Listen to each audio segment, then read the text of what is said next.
breakups happen. Osho का कथन प्यार हमेशा एक तरफा होता है, मगर वो दो तरफा हो जाए तो इसे व्यापार कहा जाता है। क्या आप इसे मानते हैं? रिश्ते में कौन जिम्मेदार होता है और क्या एक दूसरे के लिए फैसले लेना सही है? What should the parents do? And the conclusion, because it matters. मेरी लाइफ इतनी सिंपल नहीं है राज। ना तो मुझे फोन करने की कोशिश करना और ना ही मिलने की। I'm breaking up with you, वर्षा। तुम ये डिजर्व नहीं करती।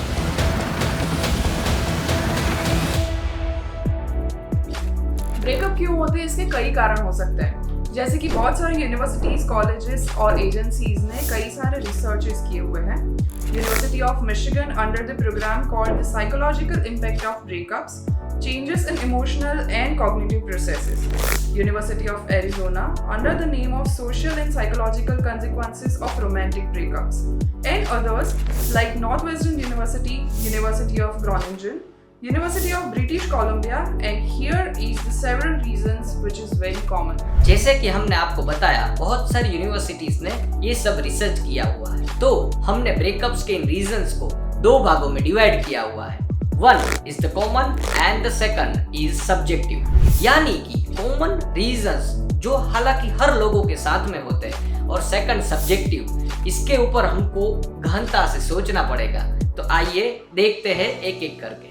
Common problems जिनको बहुत आसानी से सुलझाया जा सकता है, उसमें से सबसे पहला है कम्युनिकेशन प्रॉब्लम्स, जहाँ पे आपको अपने पार्टनर के साथ में कुछ भी खुल के बात करने में दिक्कत आती है, आपको दूरियां महसूस होने लगती है। दूसरा है द ट्रस्ट इश्यूज, जिसमें आपको आपके पार्टनर के प्रति विश्वास की कमी महसूस होती है। तीसरा है lack of the emotional connection, यानी कि आप दूसरे को एक दूसरे के प्रति प्यार वाली भावना महसूस नहीं होती है। एंड द फोर्थ इज अनसुलझे विवाद, यानी कि जो छोटे मोटे झगड़े जो ब्रेकअप का कारण बन सकते हैं। और ये है सब्जेक्टिव रीजंस जो हर किसी के साथ नहीं होते, पर मैच्योरिटी और कॉम्पेटिबिलिटी से इन्हें रिजॉल्व किया जा सकता है। पहला है लाइफ चेंजेस। कई सारे फैक्टर्स काम कर सकते हैं इसमें। Family problems, added responsibilities, financial ups and downs की वजह से मेंटल डिस्टर्बेंस होना, which is considered as a part of life changes.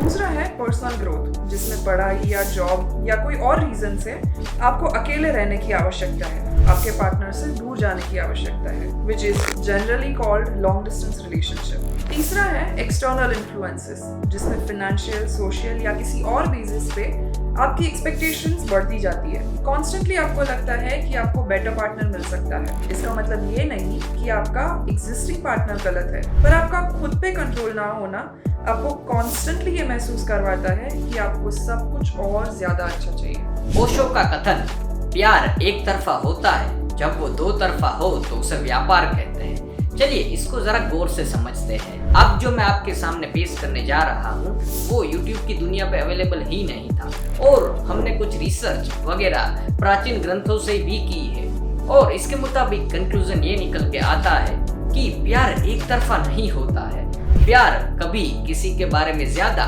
किसी का कम, सिचुएशन के मुताबिक प्यार होता है। कोई बंदा एक समय पे ज्यादा प्यार करता है अपने पार्टनर को, और कोई बंदा अपने पार्टनर को उसी समय पे कम प्यार करता है। हालांकि ऐसा बिल्कुल भी नहीं है कि एक दूसरे का प्यार कम है और इसे तोला जा सकता है, मगर बात यह है कि रिश्ते में किसको डिसीजन लेना चाहिए। इंपॉर्टेंट क्वेश्चन हमेशा यहाँ पर रहेगा। तो हमारा ये व्यू पॉइंट निकल के आता है कि जो जिस क्षेत्र के अंदर स्ट्रॉन्ग है पर्सन, उसको उसका डिसीजन लेना चाहिए। यानी कि अगर आपका पार्टनर फाइनेंसिस में स्ट्रॉन्ग है तो उनको फाइनेंसिस डिसीजन लेने दे। आपकी वाइफ वो जो इमोशनल स्ट्रॉन्ग है तो उनको सामाजिक फैसले लेने दे। तो मतलब ये एक रथ की तरह है, दोनों पहिए को साथ में चलना पड़ेगा। How do parents behave with their children when they go through breakups? अपने चाइल्ड को कॉन्स्टेंटली अश्योरेंस देना कि दे आर लव्ड, हमेशा कोशिश करना कि उनको सेंस ऑफ सिक्योरिटी मिलती रहे, उनको ये रियलाइज करवाना कि इट्स ऑल अबाउट टाइम और ये एक फेज है जो टेम्परेरी है। सही या गलत की समझ आप उन्हें बाद में समझा सकते हैं, पर initial period during and after breakup उनको ये महसूस नहीं होने देना कि वो इसमें बिल्कुल अकेले हैं। ये तो हुई माता पिता की बात, पर अगर कोई बंदा उस पर्सनल फेज से जा रहा है, खुद ब्रेकअप के फेज से गुजर रहा है, तो उसको क्या करना चाहिए। मैं ये आपको नहीं बताने वाला कि आपको माता पिता की सेवा करनी चाहिए, पर्सनल ग्रोथ के ऊपर ध्यान रखना चाहिए। पर एज अ मेच्योर्ड पर्सन जिसे आप प्यार करते हो उसे आप कंटिन्यू प्यार करें, उसके डिसीजन को रिस्पेक्ट करें। कारण कोई भी हो सकता है पर प्यार तो आपका था ना, तो आप उसे प्यार करें, उनके लिए प्रार्थना करें, अच्छे इंसान बने रहे। महत्व का बस वही बनता है, शायद कोई और नहीं तो ऊपर वाला देख रहा है। इसी के साथ मिलेंगे नेक्स्ट वीडियो में।